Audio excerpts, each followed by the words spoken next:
বাড়ি বাড়ি ঘুরে এসআইআর গণনা ফর্ম বিলি করছেন বিএলও, অথচ তার পরিবারের সদস্যেরই নাম নেই 2002 এর ভোটার তালিকায়।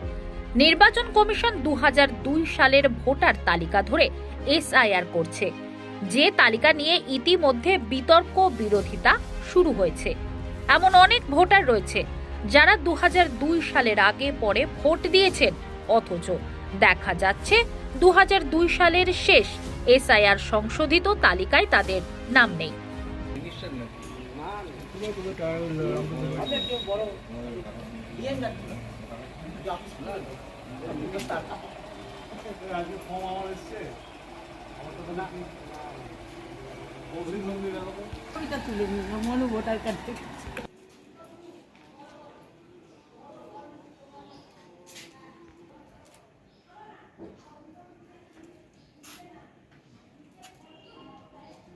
তিন নম্বর ওয়ার্ডের বাসিন্দা আমরা। 2000 আগেও আমরা ভোট দিয়েছি, 2000 পরেও ভোট দিয়েছি, বাট আমাদের 2002 সালে আমাদের কোনো লিস্টে নাম নেই।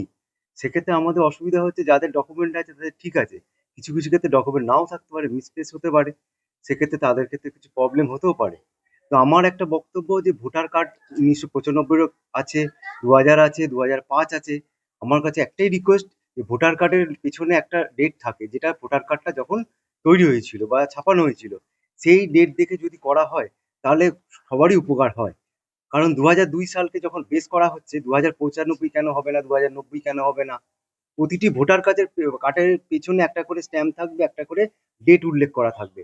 সেটাকে যদি প্রথম যদি ওরা প্রায়োরিটি দেয়, সেক্ষেত্রে সবারই সুবিধা হয়। আমার নির্বাচন কমিশনের কাছে একটাই রিকোয়েস্ট, এটা যেন তারা একটু দেখেন। আপনার তো স্ত্রীর আমার স্ত্রী হচ্ছে বিএলও 3 নম্বর ওয়ার্ডের 31 নম্বর পার্ট, 196 31 নম্বর পার্ট।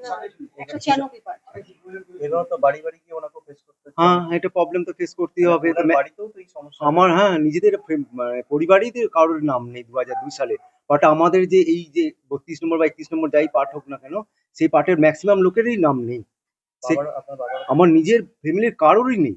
আমার তো নেই, আমার বাবারও নেই, আমার মায়েরও নেই, আমার দাদারও নেই, বৌদির নেই, কারোর নেই। ইভেন এখানকার অধিবাসীদের ম্যাক্সিমামটাই নেই। তাদেরও ক্ষেত্রে প্রবলেম হচ্ছে। সবার তো ডকুমেন্ট সবসময় তো নাও থাকতে পারে। পুরো পাড়াটাই নেই। পুরো পাড়াটাই ম্যাক্সিমামটাই নেই। বলবেন এখন? আমাদের নির্বাচন কমিশনের কাছে আমার একটাই রিকোয়েস্ট, যেন ভোটার কার্ডটা ওরা একটু যে প্রায়োরিটি দেওয়া হয়।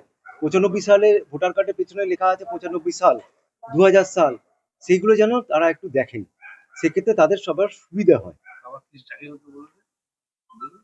আমার বাবা তো সরকারি, এখানে ম্যাক্সিমাম যারা সরকারি চাকরি করে তাদের কোনো অসুবিধা হবে না, কিন্তু যারা প্রাইভেটে বা যাদের বার্থ সার্টিফিকেট নেই, হারিয়ে ফেলেছে, এতদিনের পুরনো ডকুমেন্টস, সেগুলো তো তাদের পক্ষে একটু জোগাড় করা অসম্ভব না। এমন তো বাসিন্দা যাদের 80 বছর 70 বছর, তাদের কি করবে? তখনকার কোনো বার্থ সার্টিফিকেট ছিল না, পড়াশোনা তেমন সার্টিফিকেট তাদের কাছে নেই, সেক্ষেত্রে তারা কি করবে? এটাই আমার রিকোয়েস্ট, তারা যেন একটু এই দিকটায় নজর দেয়।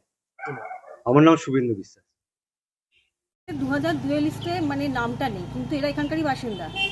এরা 50-60 বছর ধরে এখানে আছে, 2002 লিস্টে এদের নাম নেই। আবার 2004 লিস্টে হয়তো এদের সবাইকারই নামগুলো পাওয়া যাচ্ছে। এবার ফর্ম ফিল আপ করতে গিয়ে তখন একটু অসুবিধা করছে।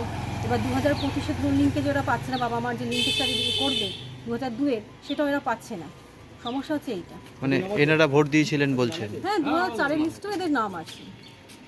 মানে 2004-এ নাম আছে, কিন্তু এই যে তারা ফর্মটা কীভাবে ফিল আপ করবে? মানে ধরুন তারা ভোট দিয়েছিল, বর্তমানে দেখুন আমাদের যেরকম নির্দেশিকা দেওয়া আছে, 2002 লিস্টে যার নাম থাকবে সে ফিল আপ করবে, এবং যার 2002 লিস্টে বাবা মা অথবা ঠাকুমা ঠাকুরদা এদের ডিটেলসটা আছে তারা ফিল আপ করবে। বাকিরাও ফিল আপ করবে, কিন্তু শুধুমাত্র ওপরের পার্টটা, নিচেরটা ফিল আপ করবে না। যখন হিয়ারিং হবে তখন ওনাদের ডাকা হবে। মানে তখন ওনাদের হিয়ারিংয়ে ডাকা হবে? হ্যাঁ, হিয়ারিংয়ে ডাকা হবে। তখন যে নির্দেশিকায় যে আপনার লিস্ট দেওয়া আছে ডকুমেন্টসের, ওই লিস্ট নিয়ে তখন হিয়ারিংয়ে আপনাকে জয়েন করতে হবে। আপনার উপর মহল? হ্যাঁ, জানিয়েছি আমি অনেকবার।